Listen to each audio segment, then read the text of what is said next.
Saudara-saudara, kita akan bicara ke satu tema yang sangat penting, yaitu dunia membutuhkan juru selamat. Sejak manusia pertama jatuh ke dalam dosa, maut ada di hati semua manusia. Sebab itu, sama seperti dosa telah masuk ke dalam dunia oleh satu orang dan oleh orang dosa, dan oleh dosa itu juga maut. Demikianlah maut itu telah menjalar kepada semua manusia, semua orang, karena manusia semua orang telah berbuat dosa. Dosa mengakibatkan manusia kehilangan kemuliaan Tuhan dan mengakibatkan manusia memiliki kecenderungan hati untuk berbuat dosa. Kadang orang mengabaikan arti dan dampak dari dosa dan tidak takut akan Tuhan. Berapa banyak kita mendengar orang yang berkata, "Sudah jangan takut, biar dosanya saya yang tanggung." Dengan berkata demikian, saya akan memberikan dukungan untuk melakukan perbuatan yang bertentangan dengan firman Tuhan.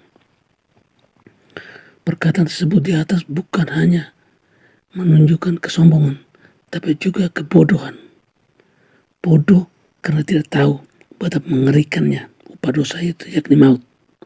Maut bukan hanya bicara soal kematian, bukan hanya mengakhiri kehidupan yang sekarang ini, melainkan suatu keadaan di mana manusia terpisah selama-lamanya dari Tuhan.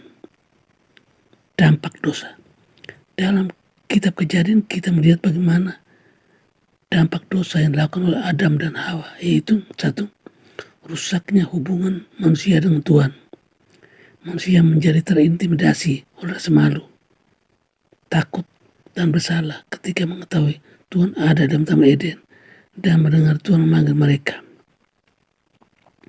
Bukan intimidasi ini juga yang dirasakan dan dialami oleh mereka yang berdosa. Ada perasaan bersalah, perasaan malu, perasaan takut, perasaan tidak layak yang membuat orang yang berbuat dosa tersebut menghindar dari Tuhan, merasa tidak layak datang ke gereja, dan akhirnya jika tidak mengira bertobat, ia akan mundur dari iman. Dua, rusaknya hubungan manusia dengan Tuhan dan sesama. Bentuk yang paling nampak dari hal ini adalah kecenderungan untuk melemparkan tanggung jawab dan kesalahan kepada orang lain. Ada melempar tanggung jawab dan kesalahan kepada Hawa. Jika kita memandang dari sudut pandang rumah tangga Adam dan Hawa, pelajaran yang dapat kita ambil adalah di mana ada dosa dalam rumah tangga, komunikasi menjadi rusak, hilangnya keharmonisan, serta saling melempar kesalahan dan tanggung jawab. 3. Rusaknya hubungan manusia dengan alam.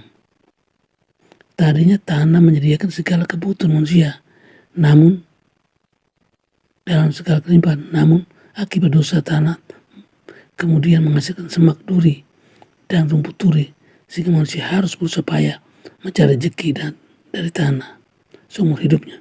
4. Terpisahnya manusia dari Tuhan. Manusia diusir dari Taman Eden, dan Tuhan menempatkan kerub dengan pedang yang bernyala-nyala dan menyambar-nyambar untuk menjaga jalan yang ke pohon kehidupan.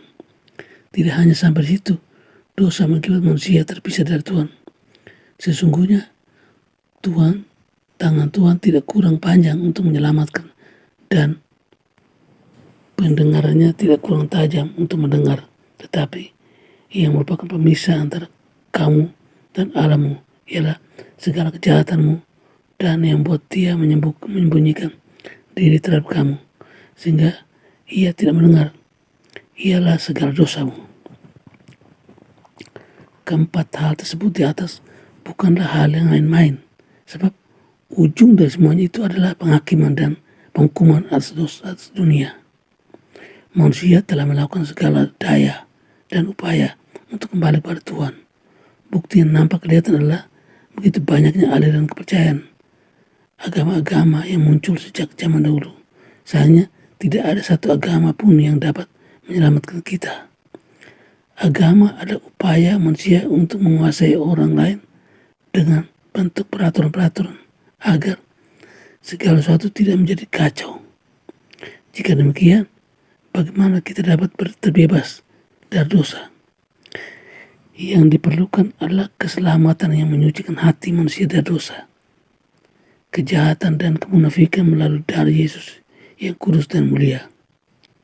Salah satu pola yang muncul dalam perjanjian lama adalah ketika manusia gagal mengikuti perintah, rencana dan kehendak Tuhan, memang ada sanksi dan murka Tuhan yang dinyatakan. Namun, di balik itu juga ada kasih karunia, pengharapan dan keselamatan akan seorang juru selamat, yaitu Mesias. Merupakan berita Injil yang paling pertama muncul. Kejadian 33:15 merupakan berita Injil yang paling pertama muncul. Foto Evangelium, di mana dinyatakan bahwa aku akan mengadakan permusuhan antara engkau dan perempuan ini, antara keturunanmu dan keturunannya. Keturunannya akan meremukkan kepalamu dan engkau akan meremukkan tumitnya. Ayat ini dengan tegas dan jelas menyatakan bahwa yang akan meremukkan kepala si ular adalah keturunan perempuan yang adalah Tuhan Yesus Kristus. Banyak tokoh telah muncul dalam sepanjang sejarah manusia yang mengajar dan berusaha menunjukkan jalan agar manusia dapat kembali kepada Tuhan dan lepas dari segala siksaan, dari penghukuman. Namun tidak ada satupun dari yang diajarkan terbukti berhasil mencapai tujuan mereka. Itu. Mereka mungkin menganggap diri mereka juru selamat, namun mereka sendiri bukanlah juru selamat. Juru selamat manusia satu-satunya adalah Tuhan Yesus Kristus. Allah dari Yerusalem seorang bernama Simeon. Ia seorang benar dan saleh yang menantikan penghiburan bagi Israel. Roh Kudus ada di sana, di atasnya, dan kepadanya telah dinyatakan oleh Roh Kudus bahwa ia tidak akan mati sebelum ia melihat Mesias, yaitu dia yang diurapi Tuhan. Ia datang ke bait Allah oleh Roh Kudus. Ketika Yesus anak itu dibawa masuk oleh orang tuanya untuk melakukan kepadanya apa yang ditentukan hukum Taurat, ia menyambut anak itu dan menatangnya sambil memuji Allah. Katanya, sekarang Tuhan, biarlah hambamu ini pergi dalam damai sejahtera sesuai dengan firman-Mu, sebab mataku telah melihat keselamatan yang engkau daripadamu, yang telah engkau sediakan di hadapan segala bangsa. Itu terang yang menjadi pernyataan bagi bangsa-bangsa lain dan menjadi kemudian bagi umat-Mu Israel. Tuhan Yesus adalah juru selamat dunia.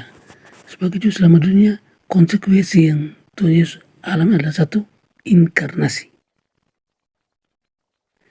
Tuhan Yesus harus turun dari surga menjadi manusia, seorang manusia, mengambil rupa seorang hamba, serta mengosongkan dirinya. Peristiwa inkarnasi inilah yang kita peringat setiap tahun sebagai Natal.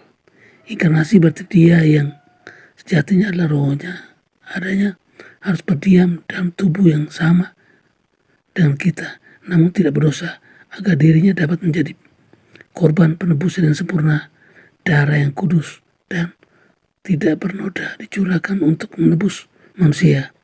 Bahkan pasca kebangkitannya, dia tetap terperangkap dalam tubuh kebangkitan untuk dapat terus menjadi pengantar kita dan tinggal bersama dengan kita selama-lamanya. Dibuat menjadi dosa.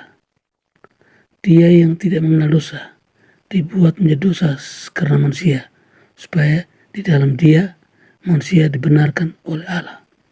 Dia yang tidak mengenal dosa telah dibuatnya menjadi dosa karena kita, supaya dalam dia kita dibenarkan oleh Allah sebagai korban penebusan dosa.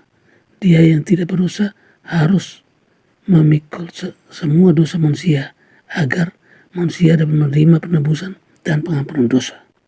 Satu-satunya cara dapat memulihkan hubungan yang rusak dengan Tuhan sebagai dampak dari dosa adalah melalui pengampunan dari Tuhan berbicara tentang pengampunan, Alkitab menyatakan dan hampir segala sesuatu disucikan menurut hukum Taurat dengan darah, dan tanpa penumpahan darah tidak ada pengampunan.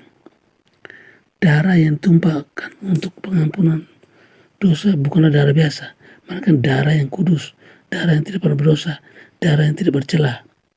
Penumpahan darah hewan korban tidak dapat menghapus dosa manusia. Hanya darah Dia, yaitu Yesus, yang tidak bercela dan tidak bernoda. Dunia membutuhkan juru selamat. Dunia membutuhkan keselamatan. Dan keselamatan tidak ada di dalam siapapun juga selain di dalam Dia. Sebab di dalam kolong langit ini tidak ada nama lain yang diberikan kepada manusia yang olehnya kita dapat diselamatkan. Natal mengingatkan kita kembali bahwa dunia membutuhkan juru selamat, dan itu artinya dunia membutuhkan Tuhan Yesus Kristus, karena dunia tidak akan pernah bisa menyelamatkan diri sendiri. Selamat merayakan juru selamat kita, kelahiran juru selamat kita. Amin. Thank you.